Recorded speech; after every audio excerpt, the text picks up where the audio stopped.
So beta, we have discussed about the microtubules and microfilaments. Both have their own role. Microtubule is made up of dimer of tubulin, yani 2 units of tubulin protein, and microfilaments which are present just beneath the plasma membrane, and they are made up of double chains of actin which are twisted around each other to make a solid rod, while the microtubules make a hollow rod. Okay.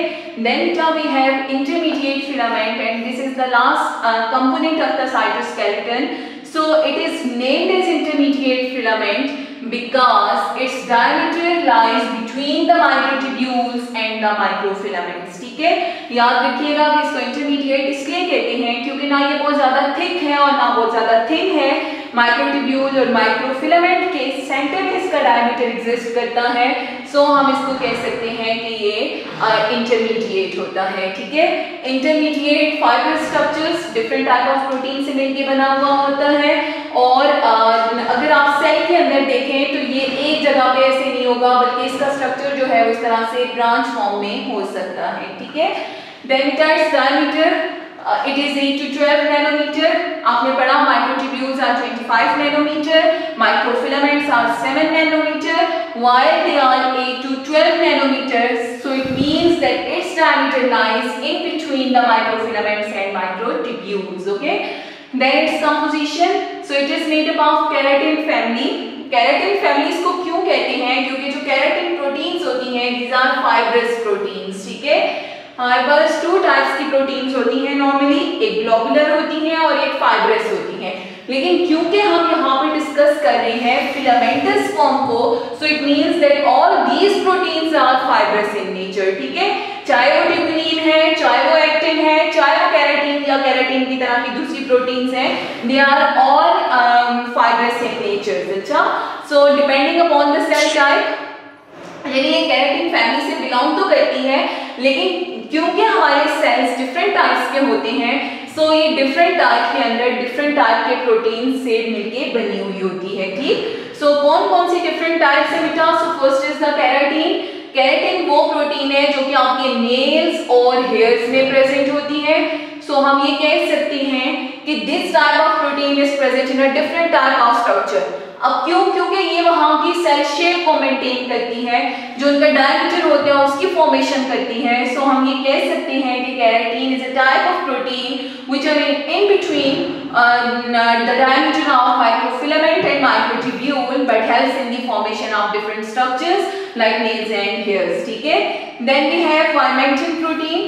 So vimentin is basically made in eukaryote and it is also expressed in prokaryotes but to localize the organelles. ठीक है, अब वहां पर पूरा एक cytoskeleton नहीं बनता, लेकिन ये कुछ बैक्टीरिया में भी प्रोड्यूस होती है। ठीक है, बट खाली vimentin प्रोटीन होती है, सो हम ये नहीं कह सकते कि ये कंप्लीट साइटोस्केलेटन की फॉर्मेशन करती है। ठीक, देन बेटा वी हैव न्यूरोफिलामेंट। अच्छा, वाइमेंटिन का रोल क्या है कि ऑर्गेनल्स को अपनी पोजीशन पे लोकेट करेगी। अगर हम कहते हैं कि न्यूक्लियस जो है वो सेल के सेंटर में प्रेजेंट है, तो क्यों प्रेजेंट है? क्योंकि इसको यहाँ पे लोकेट किया हुआ है वाइमेंटिन ने। ठीक है, then we have neurofilaments. So it is a type of protein which is present in the neurons in the nervous system to make the structural या cytoskeleton of the nervous system. ठीक है, यानी उसके जो neurons हैं उनका cytoskeleton बनाता है।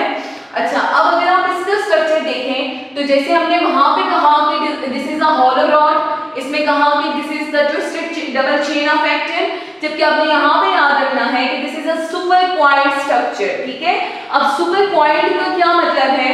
यानी अगर आपके पास एक फाइब्रस नेटवर्क है तो उसके ये यूं सुपर क्वाइल्ड हुआ स्ट्रक्चर होगा जो कि इसकी फॉर्मेशन करेगा, इसका स्ट्रक्चर बनाएगा। ठीक है, so then roles maintain the cell shape, जैसे हमने कहा कि ये सेल्स की फॉर्मेशन और शेप को मेंटेन रखती है। लोकेट ऑर्गेनल्स, ऑर्गेनल्स लोकेट होते हैं बाय मीन ऑफ वाइमेंटिन। जिस भी पोजीशन में प्रेजेंट होंगे वहां पे ये लोकेट अगर हुए हैं, उनमें साइक्लोसिस नहीं हो रही है, तो वो किसकी वजह से है? वाइमेंटिन की। ठीक है, then we have lost neurofilaments. Neurofilaments बेटा ये एक्सॉन है और एक्सॉन के अंदर आप अगर देखें तो higher concentration of neurofilaments present होते हैं जो कि एक्सॉन के डायमीटर को इंक्रीज करते हैं, और जितना एक्सॉन का डायमीटर इंक्रीज होता है उतना नर्व इम्पल्स फास्टर ट्रेवल करती है, ठीक है।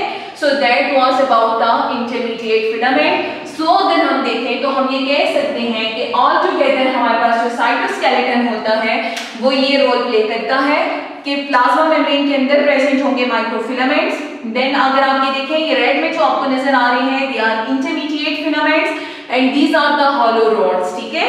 अगर मैं कहूं कि यहाँ पे माइटोकॉन्ड्रिया प्रेजेंट है और वो लोकेट है अपनी पोजीशन के ऊपर, तो this is due to the intermediate filaments, ठीक। देन बेटा अगर हम इसके ओवरऑल स्ट्रक्चर देखें तो आपको उनसे क्लियर हो गया होगा कि ये स्ट्रक्चरल फ्रेमवर्क प्रोवाइड करते हैं, सेल मूवमेंट में हेल्प करते हैं, साइटोप्लाज्मिक स्ट्रीमिंग या साइटोसिस में हेल्प करते हैं, formation of different structures and even in the cell division, ठीक है। सो आपकी एक्सरसाइज का शॉर्ट क्वेश्चन है what is cytoskeleton and what are its role. तो आप इनके जो ओवरऑल रोल्स हैं वो आप इकट्ठे इसमें अटेम्प्ट कर सकते हैं, ठीक है। So this is a short question. अपना ख्याल रखिएगा। अल्लाह हाफ़िज़।